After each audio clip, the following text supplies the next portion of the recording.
Okay, human communication involves different levels of perception. What do we mean by perception?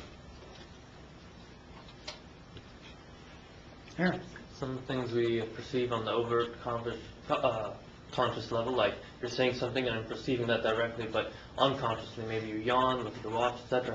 And I'm not thinking, oh, he's not interested, but I can kind of get the feeling of it, even though I'm not actually directly thinking.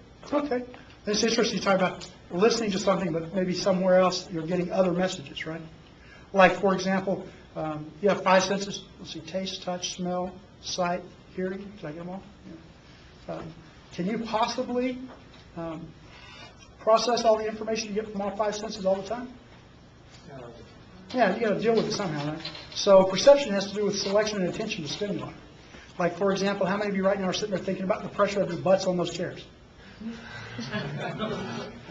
Well, now that you mention it, right? Okay. So, that message was there. It was there the whole time. You just weren't paying attention to it, right? So you have to give attention and pay attention to the stimuli.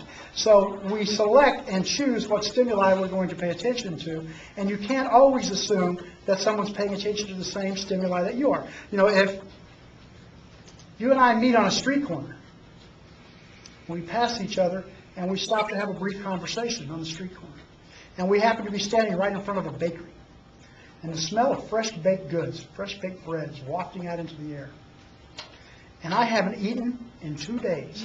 And I was just on my way to get something to eat. And you, on the other hand, have just left the buffet at Bellagio and you just stuffed yourself.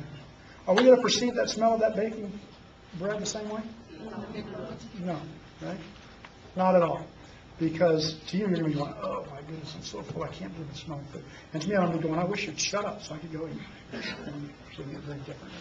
So we perceive things very differently than people we communicate with. And you can't just assume because you're communicating with someone that they're perceiving all of the things that are going on around you and them exactly the same way.